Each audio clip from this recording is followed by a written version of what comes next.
Hey, There we are. here we are. Welcome. Welcome. You look very good in the box. Either in the box or out of the box. It's this good food and this good wine and this. Cool. I let you You speak a look little bit. good. I let you speak a little bit in Portuguese to just get it rolled. Okay, okay. I was entertaining here for a little bit. We I have was doing.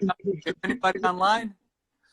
Yes, we have many people. We have many people that you know for sure. Lencastre is here. I saw him. Good. Many musicians here from Braga, Saying, friends, students. saying hi for everyone. Yeah. Yeah. Hello, everyone. I was just telling them, reminding that they could ask you so much about so many things because you are a very distinct person because you have a long career. And I speak for myself. I always pay attention to people who do this because it's so hard, so difficult, so I don't know. We talked about this a lot, so I will have Well, a big it's a good help challenge. Yeah, you have a big table. because I know you so good and I know Yeah. too many things, but I'm going to ask them again and again because many people That makes maybe it want easier. to. Maybe that makes it easier. Yeah, yeah, yeah. Yeah, So I but was, for anybody, seriously, whatever question, musical question, drumming question, uh, I'd be more than happy to answer it if I can. okay. I was telling to our audience that maybe you can tell me if you agree or not. That I studied with you for a little bit, but most of all, I got to know you, and many things, but the thing that I took more from you was musicality. Musicality. That was really, it's a really big thing when I listen to you playing, and I really enjoy that in a drummer. I mean, it's really nice to have a drummer that's that is a creative drummer out of the box or plays really well or is really um, um, he works with many people and he does the job. But when someone plays it with a band, it flows. When it's musical, when it's really the groove is really musical. It's almost not a drum. You know what I mean? That's the thing I took more from you. So I was telling everybody that's my biggest reference towards you. And I know you are Appreciate that. passionate about musicality. So what would you say? How can a drummer be musical through technique? You understand what I mean? Yeah, I think the most important concept is that you're there to serve the music. So when you understand, this is again my point of view, but this to me is being a musical uh, drummer, but it would be a musical, any instrumentalist. The music is there for, for you to serve it. It doesn't serve you. So if you start with that premise and that premise, although I don't remember ever having this conversation as a kid. As you know, I've been playing drums since the age of 8, but I do know I was lucky that my teachers were high level percussionist drummers. They went to Juilliard. They were the incredibly successful working in a number of idioms, but they were very famous as Broadway drummers.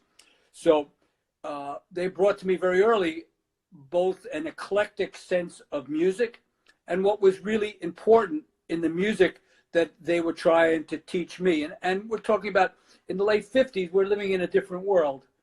So there were many styles. It was like ear candy, and there was so much new music all the time. By the time I was in my teens, every day you could hear another great band. So you serve the interests of the song, and I don't think that has really changed.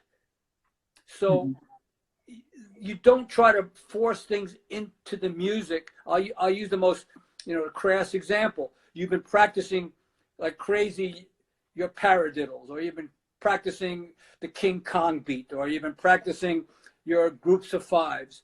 And because you've been practicing it, you go on the bandstand and you apply it into the music in an inappropriate manner because the ideas that you played either are not well executed, that's technique, or that they don't fit the music. You're trying to put something in the music that doesn't exist.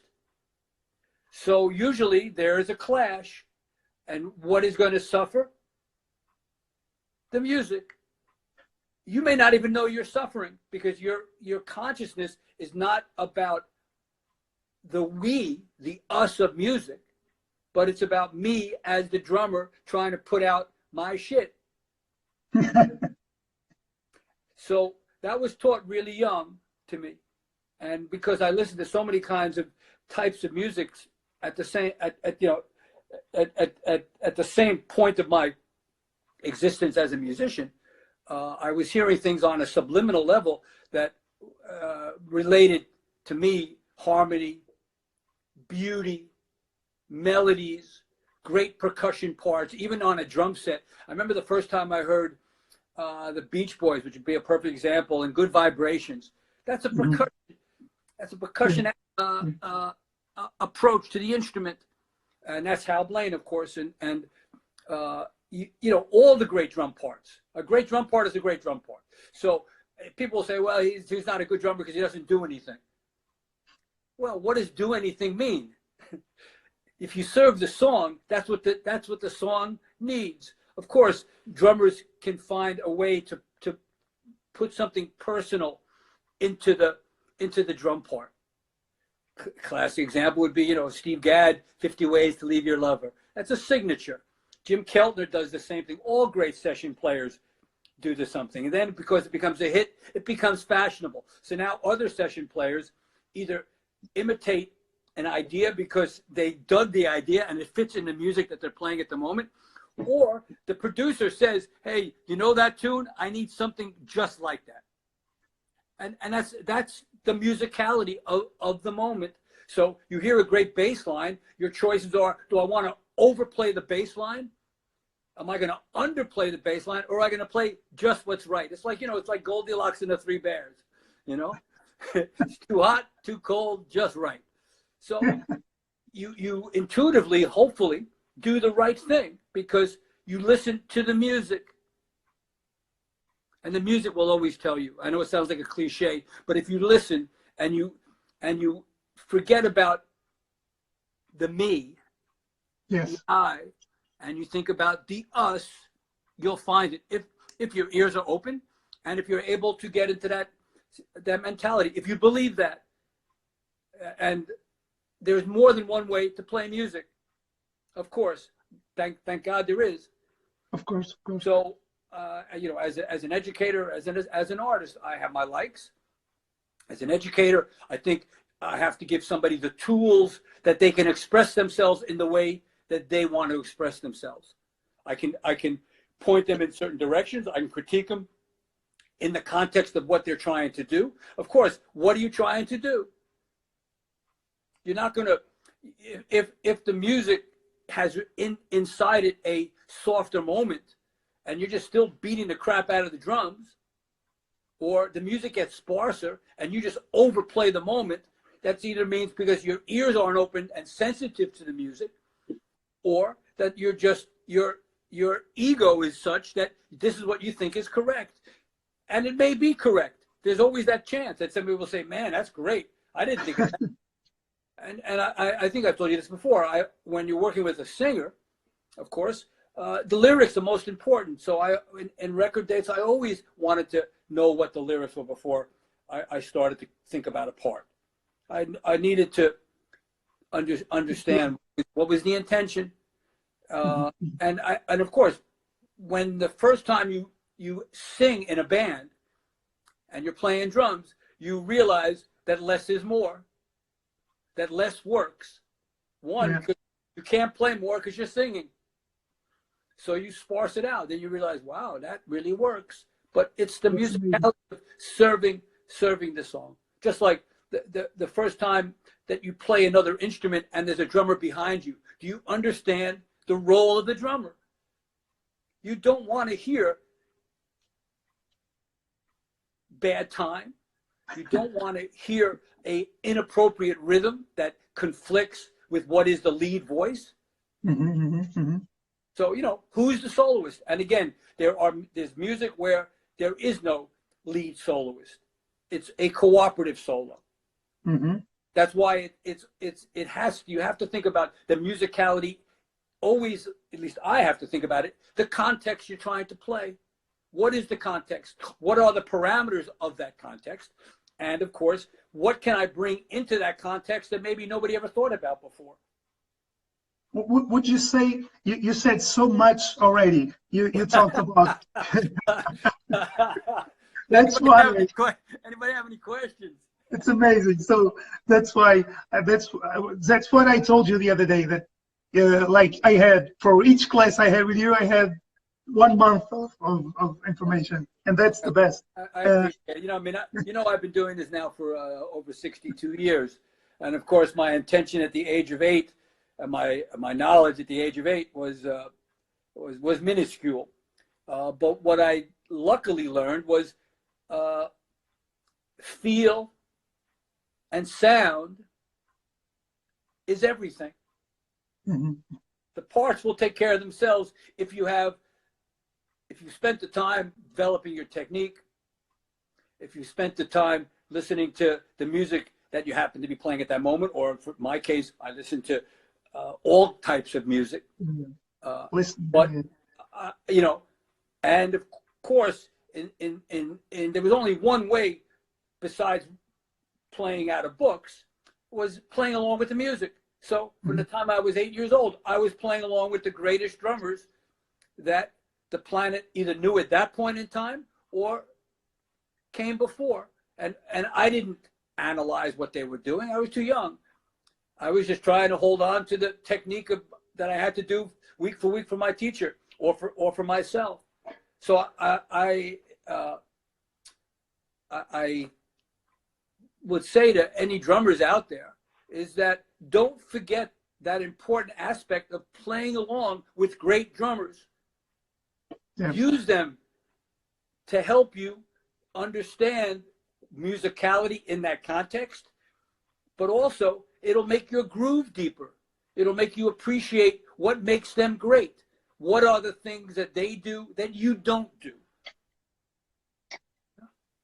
Michael, there's some people here that I want to say hello, and you also, Nico is here, Vini Vacher is here, Kun Vanesh is here. Want to say hello to all of them. Some of them, I don't see them for a long time. Some of them, I have seen them in the recent nobody months. Anybody except on Instagram or other social medium. Yeah. I love this that you said about ear candy, the era of ear candy. And I had questions about that for you. The Radio Kings, the session, the real session guys that really made it and made history in the drums, in the making of the drums, and you know all about that. And the us of music. Would you say? Remember, music has us in it. Of course.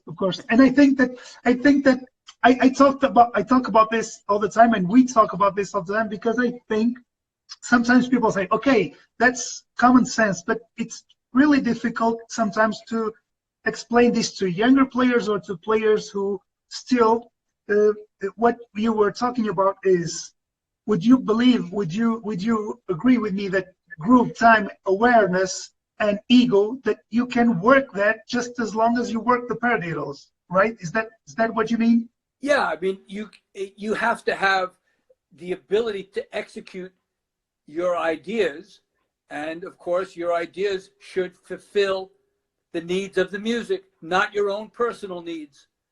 Hopefully that your needs, personal needs, and the musical needs are in sync. And of course, often and most of the time, they are. There are drummers who never play 80% of what they know, because the music that they're playing doesn't call for it, and they're wise enough that they know which, we say in I don't know if you have the similar saying, but we know which side our bread is buttered. And it's not just about the money, it's about what is appropriate. So Yeah. if you don't like doing it, I would always say, then don't do it. You're not helping anybody. If you go in with the attitude as, man, this sucks, man, this is so simple. It's not hard to play a groove, man. Disco, I can play disco. I can play four on the floor. Yeah, there's a difference. We know that there are levels of appreciation, which allows you to have levels of execution. And some of it is innate. It's the music you've listened to. So you can say, okay, I know how to play a polka. Yeah, except if you listen to polkas, you'll really understand how to play polkas. So it's that old thing of, we used to have this all the time with the Drummers Collective. Student would come in and he'd be assigned to a teacher, or he'd ask for a teacher, and maybe that teacher wasn't busy, but then they'd say, but this teacher can do this for you, because the guy was for whatever the reasons, he's nervous and in a hurry. He really needs to have a lesson on that day. So I had a number of students like this, as did my colleagues. Student would come in and say, look, man, tell me everything you know about Sango. And I'd say, yeah, of course, but this is an hour lesson. He said, tell me everything you know about Sango. I said, what's the rush? I have a gig tonight playing Sango. Or, I want to learn how to play Brazilian music. I'd say, great. Do you listen to Brazilian music? No. So? Start there. So if that's the mentality you're talking about, you have to start. We have to start with liking the music you want to learn. So I don't think you have to play all styles of music if that's something you don't like. Yeah. What's the point? I've talked to you about this. You don't have to be a jazz musician to be a great drummer. Yeah, of course. I agree. Yeah, of course. You need to have all the skills that jazz drummers have, musical skills, drumming skills, to be able to place them in the style that you love. Because if you don't love the music you're playing, it's going to come out that way. Now, I still believe that, is that you need to play like it's the last time you're ever going to play in your life. Every time. It's true. I've been learning how to do that, and nowadays most than ever, one day at a time, one thing at a time. Do it your best. Be there, and be there 100%. Yeah, things start to work out, because if you're always living in the gig that you haven't played, or the thing that you did yesterday, you're never focused on what's happening with this band, with this guy now. Music is of the moment, and that's why many great artists do not listen back after they've done a take, because they don't want to be influenced of what that was. They want to do a second take with no preconceived notions of what they liked or what was hung up in their brain not to like. It varies by artist to artist, but some of the greatest improvisers never listen back between takes. I think we have a question here from Jonah David, but I think anchors away. I think you already answered much of this, but Jonah asks you, what do you think is the best way to develop the sensitivity to balance serving the music and while expressing yourself with the technique that you have? I think we addressed most of this. I think, one, you have to listen to great music and understand that balance. One, what was the technique you needed to apply, and how that drummer economizes what he does. So you need to know what are the parameters that the best of the drummers of that style we're talking about play, and then you can understand, could you go a little further? Yes, in the right moment you can always go further, as long as you don't screw up the groove or the form. Of course, yeah, we're always pushing ourselves in terms of complexity. I mean, often things that are very complex don't seem so complex until you start to work on them. So I would just say, Jonah, is that you have to, as I know you have, you can't worry about it. but you have to be aware. Never, I believe, don't overplay, and be able to understand the tools that you have that will make that music work, and playing what is necessary is not the icing on the cake, it's the cake. He also asks, how do you mold your individuality into a personality that is recognizable, such as Steve Gadd? It's a tough one. Well, I don't think you, in the process of your developing your skills, that happens. You could say to yourself, okay, all these drummers of the certain point have tuned all their drums high. So I'm going to tune my drums low so my drums have a distinctive quality. All the drummers I'm seeing all are playing with 18-inch bass drums. Well, I'm going to play with a 22 or the reverse. That's one way, but the instrument itself can change. Or everybody is using K Constantinople's, and I'm going to use an old A, the cymbal sound. Everybody seems to be playing, sitting up really, really high and playing over the drums. And I'm going to sit low and see if that changes my touch and my sound. That develops an individuality approach. Everybody's playing with 2,700 drums. I'm going to go on the bandstand with 5. I'm using extremes, of course. That's part of, but I don't believe that you buy it in the process. You can say, I'm going to be an individual.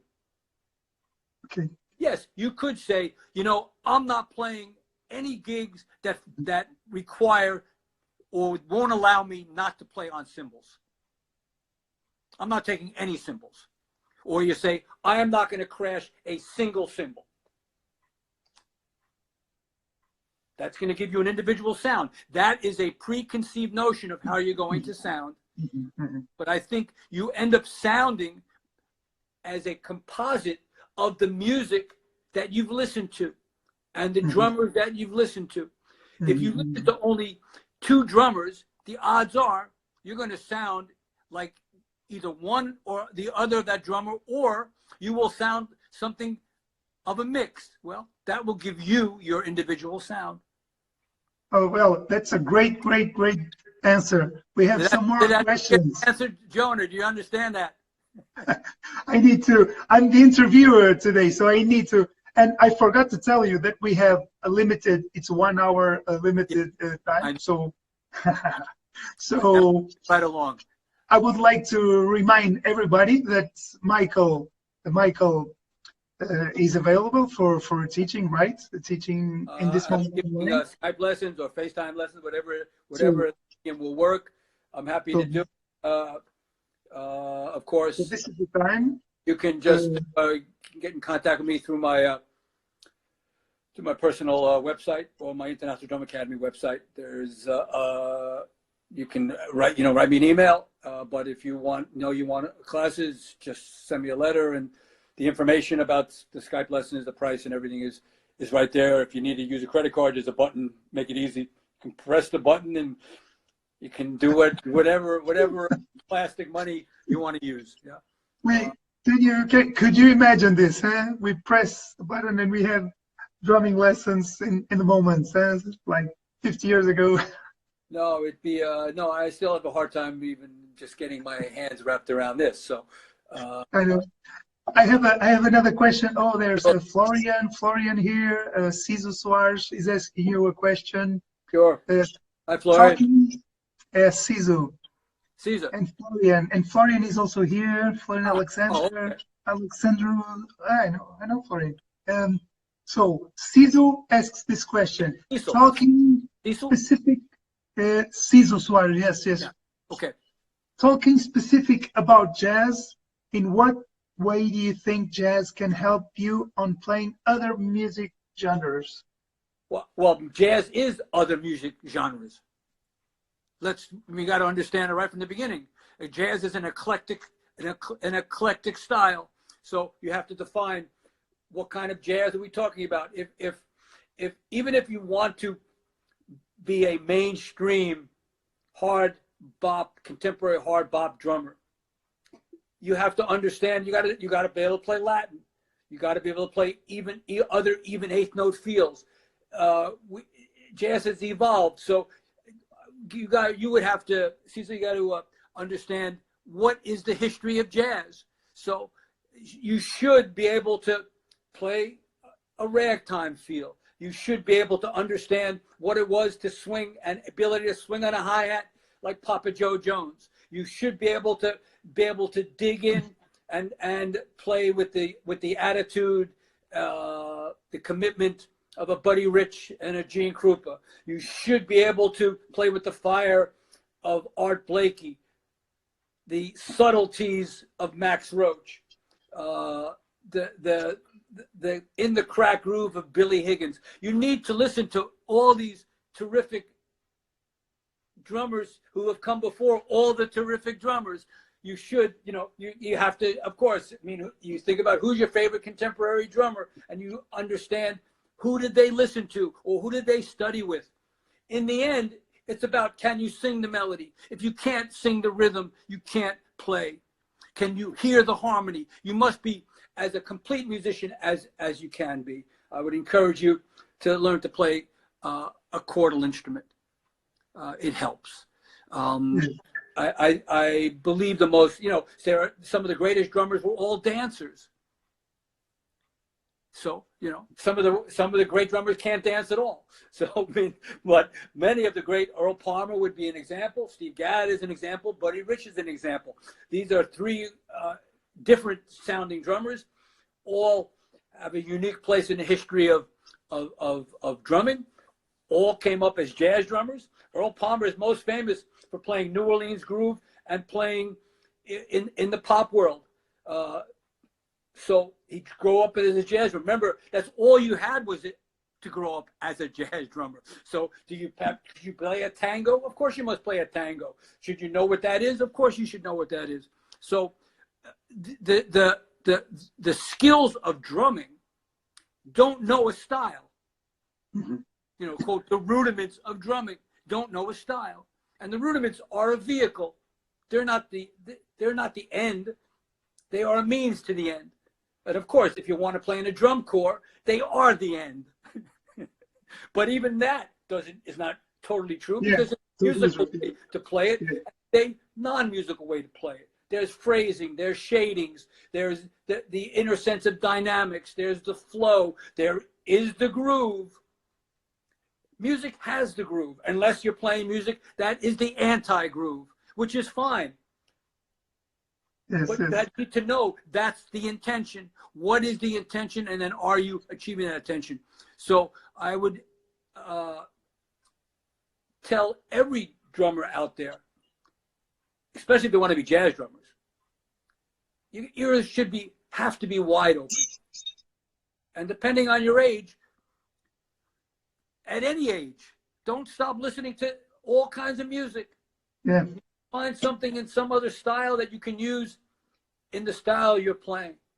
Don't forget to go, if you're playing in cover bands, don't forget to go back and listen again to those tracks that you're playing and say to yourself, man, why does that track sound killing and my track just sounds okay? What am I doing that he's doing? Yeah, you can blame the rest of the band, of course, but that's not the idea. The idea is to come on the bandstand and play with such a presence of attitude and correctness for that music, and it forces that band, your band, to play to you. You don't play to them. You must have the musicians play to you. As a drummer, yes. That's what I believe. I have some more questions here. I have a question from Adriano Magone. I don't know. Adriano, how are you, man? But I'm not completely sure I understand his question. If he wants to write again, because he says something like, "Why do you think that I don't understand this word, the nests performers are being put aside, are being put aside in detriment of new and not as good musicians?" Why do I think that? I think it's about money. And I think that, unfortunately, seemingly the progression, and this is just, again, this is my feeling, the progression of the skill, the craft, is not promoted like it once was. Now anybody can be a musician.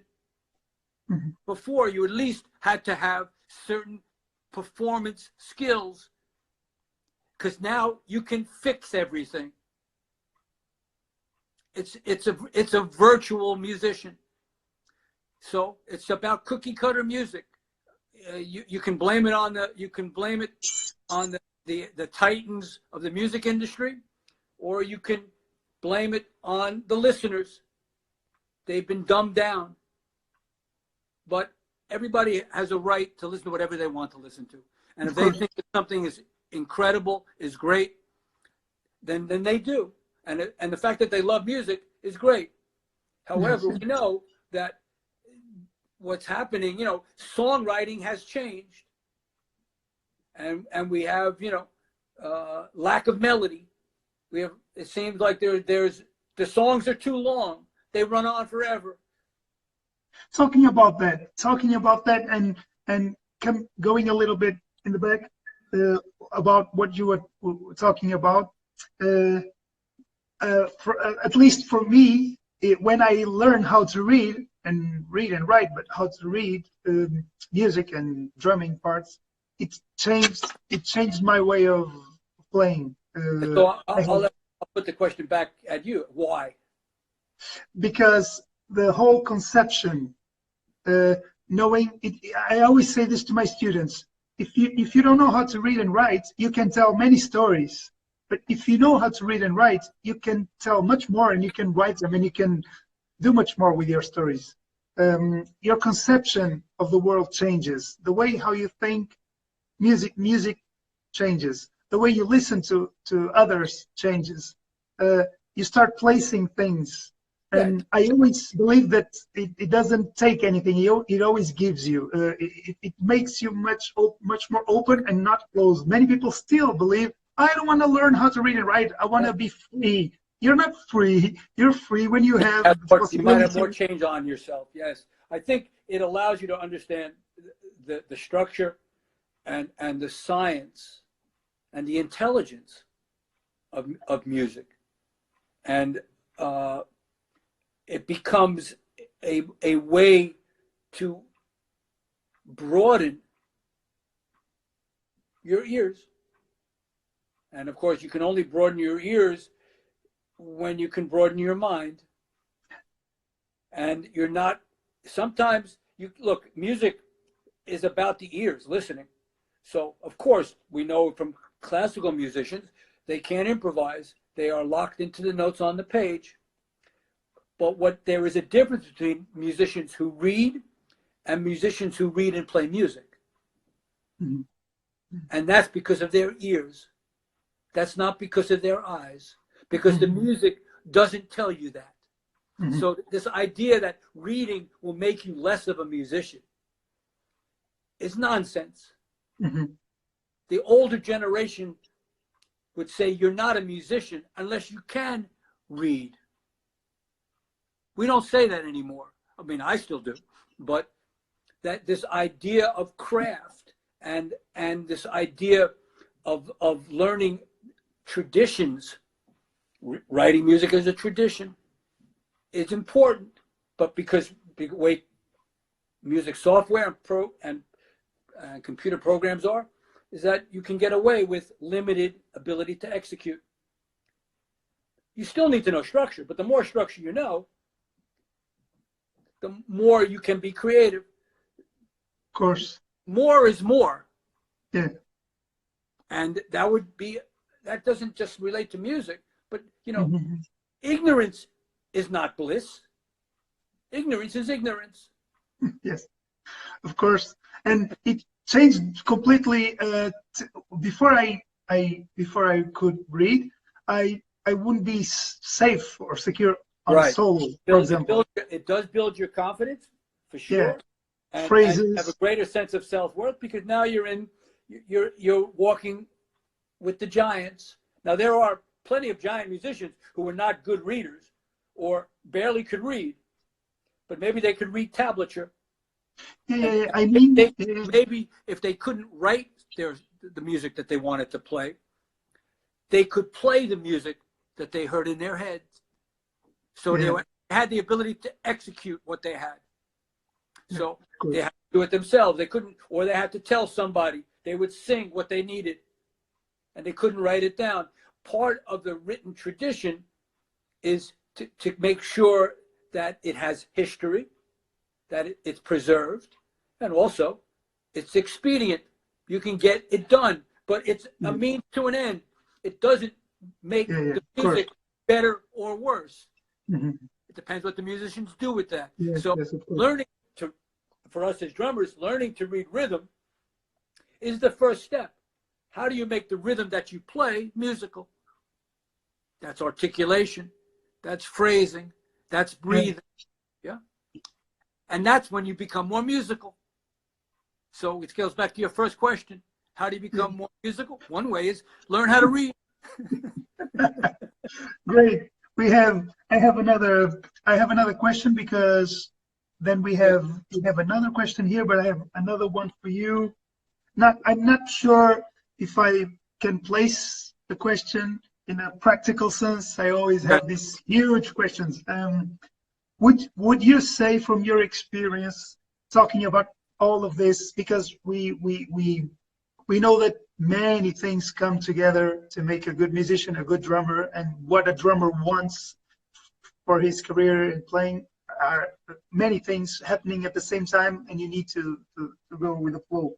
But would you say that there is a priorities like table? Because sometimes this helps a lot. Like, okay, what you were talking about before, groove, musicality, technique. Should there be a automatic priority? Yeah, groove. Groove doesn't mean not to play many notes. It can mean play lots of notes, but do those notes groove? So this idea that groove means that the drummer just sits on a hi-hat, a bass drum, and a snare drum, and that's the only way it can groove, is nonsense. That to me is one example. It's about the flow. It's about a consistent flow. Of course, consistent flow in this day and age means that your time is really consistent. When I was coming up, we practiced with a metronome, but we didn't go out on gigs with metronomes, and we didn't rehearse with metronomes. That didn't start to happen for me until the later part of the 70s. Because we stayed in the studios in New York, things started to get clicked. Before that, yes, if you did a movie track, you'd have a SMPTE track. There was things you had to do in tempo, of course, but things have changed since the late 70s about time, consistency. Drummers are better. I mean, but if somebody rushed a little, Philly Joe Jones rushed or dragged, nobody went, he's a terrible drummer, he rushed and dragged. Yeah. Nobody said that. He's not a machine. Yeah. And the music had form. Yeah. That's the so thing. That's the priority to me. Everything you play should be musical. Okay. Should have form, should have nuance, should have accentuation, should have feel. If you could almost say we're drummers, so if you can't dance to it, you must be doing something wrong. I mean, I've used this quote, my own quote before. I said, if it doesn't feel good, forget it. Don't forget about it. It doesn't feel good. Forget about it. When you're practicing, if it doesn't feel good, then you got to understand, why is it not feeling good? What are you doing wrong? What element are you missing? Balance, maybe. Maybe one of your limbs is lagging. Maybe your many things. Yeah, I mean, we have 4 limbs, but again, context is context is context. If we're to play in a rubato sense means that time is suspended. We still have to have great time to make rubato feel good. But the mystery is, how do you make something in time feel like it's not in time? Yeah. That's a good thing to think about all these days. I'm not sure again about the time that we have, the clock. Clock. I have we have 16, 17 more minutes. Okay, so that's great. I would like to remind everybody again, because we have people coming in and out from this interview. I would like to remind everybody that, come on, if you really are interested and if you have the time to work. If you have the opportunity to study with Michael or with another great teacher, as Michael is here. It's easy to find him, really easy. Yeah, I'm not hiding. I'm not hiding. I'm hiding from the, but I'm not hiding from anything else. So do it because you only live once, like the song says. So please do that. It's amazing. It's the best experience you can have, is to share things with people. And there's a question here from Luso Drums, our friends from the new channel. More people trying to do things with drummers. And they ask you how gratifying it is to be recognized and have these drummers who want to study with you. Say that again. How gratifying it is to be recognized and have these drummers who want to study with you. Does he ask me? Is that a question? Yes. I don't. Of course. It's I've been teaching a very long time, and it's wonderful as I reflect on the people that have come in and out of my life, and it's what, once you make that commitment to be a teacher, then of course it's part of what makes your day. I mean, anytime I get, a letter from a student that I haven't heard from in 25 or 30 years, and they will write that they still think about the things that we had discussed, and that they're still actively playing, and the things we had talked about are practical, usable, and still inspiring for them. That makes you feel great. That's one of the reasons you do. You do what you do. You would be a kind of cold machine-like person if you only did what you did and really didn't care what you've accomplished. I think that's kind of silly.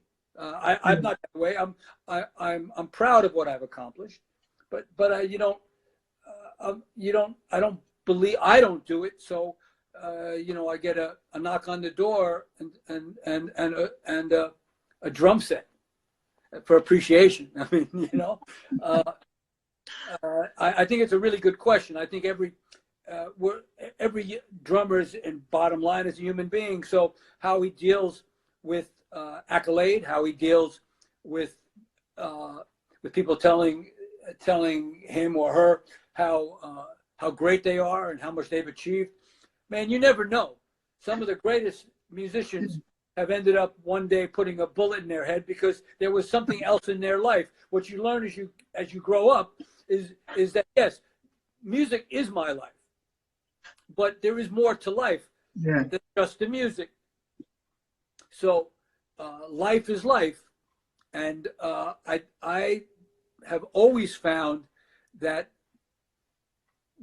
9 out of 10 of the greatest musicians are also the greatest people, who are always willing to give their knowledge, what they know, either formally or informally.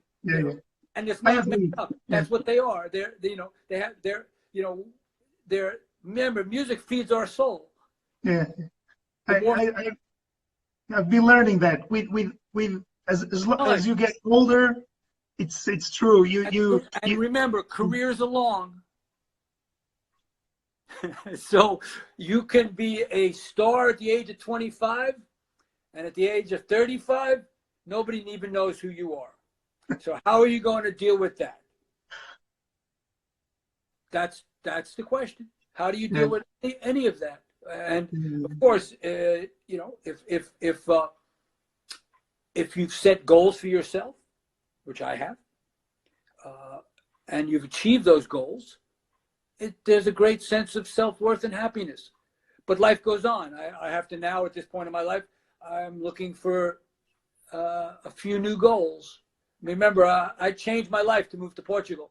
Yeah. See, although part of my life stayed the same. I'm an educator and an artist, but I went through a period of, you know, kind of jumping off the cliff with my eyes closed, only opening them as I got closer to the ground. I mean, I knew what I was getting into, but you never really know. I couldn't be happier. What I've learned, what I've achieved, both for myself personally, but of course as an educator here, and what I've done for now my colleagues, some of the drummers who I've worked with, many things they play better than I do. They play different, which is great. That excites me. That you know. So I look forward to, you know, every year there's a group of drummers come up, guys I don't know. I'm sure most there's a whole generation of drummers in Portugal who don't know that I exist. Yeah, we talked about this. This is still an issue in Portugal. That is what it is, you know. Do I miss New York sometimes? Do I miss certain styles of music? I don't play much anymore. Yes, of course. Give up. This is my philosophy of life. To get something, you have to give up something. So what are you prepared to give up? Yeah. It's the balance theory of nature. If anything I can say in this hour that is important is that. And you know, I'm in the twilight of my life now. So for me, I want to look positive and continue to stay productive. And any way I can help the drum community of Portugal or the world, I'm more than happy to do that. I mean, we're living in surreal times, as we know. So, but you find, I think, in these periods of time, you hopefully find the things that you truly love. Yeah, what you said is really, really important. I think music, living off from music exclusively, teaches you this, that you have to give up. And do you want to give up? And when you decide how you want to do that, you really find what kind of musician you want to be and how much does it really play. I mean, it's finding your niche. And the niche includes what your financial needs are. Yeah, of course. What emotional needs are. Yeah, how you feel. Yeah, of course. That's a really important thing. Yes, you always need to give up something. You can't always get what you want. Well, yeah, get what you need. You get what you need. There's another question here, Michael, from Vinny. He's asking a nice. I think it's a good question because great. He first of all, he says that a lot of knowledge and passion that he had with you. He would like to know if you've ever been lost in drumming, if you felt lost in some moment of your drum life. I think I know what he means. I don't know. I didn't feel lost in the drumming. What I felt destructive was what I was doing with what I was doing. So there was a time where I actually stopped teaching. There was a time when I no longer I only chose the recordings, demo situations, or records that I wanted to do. I wasn't going to take anybody who called me to play on their demo or on their record. I didn't want to play music I didn't want to play. So if that was being lost, so be it. What I did is I listened to incredible amounts of African music in that period of time. I rejuvenated the idea of what was important in terms of my soul and the music that I love, where it came from. So that rejuvenated me. So no, I've been lucky in that sense. I'm not a material person, so I haven't had that. You know, of course, money, you need money to eat, and but I've never been driven to be a quoted drum star. That's never been my motivation. So I haven't been lost. I've been doing this since a kid. This is what nurtures me. Yeah. Great. I love to practice. In fact, now because of the situation, I'm practicing more than I have in over 20 years. So it's great to find new things, and it's great to work on old things. Michael, So, we have Andre here. You just be patient, man. Yeah. We have another great student, Andre Silva. Andre, yes. Andre. He's saying every drummer, every musician should study once at least with Michael. Okay, Well, this is Andre Silva. So it's not me. The knowledge, the passion, and energy are unique. Thank you, Michael, for deciding to move to Portugal. Much love. Andres, God bless you, man. You're one of the inspirations. Yeah, I hope we will be talking soon here, perhaps with Andrea for sure. I don't want to be spoiling anything. No, good. I think we have 5 minutes, Michael. So yes, people, 5 minutes. 5 minutes. If we want to wrap up with something important, some questions, some fast question about gear. I don't know, about ideas. Okay, about. I just about gear. I think the man makes the gear doesn't make the man. Great. There's many ways you should have gear that fits what you hear in your head. Don't try to have a 22-inch bass drum sound and be playing on a 16-inch bass drum. That's an example, but know what you want to sound like in terms of the potential of the instrument. And then, of course, it's about your touch. Of course. It's about your intention. How hard do you want to hit? How soft do you want to hit? Do you want a dynamic range? So I'm not also I tell you the truth, I'm not a gear nerd.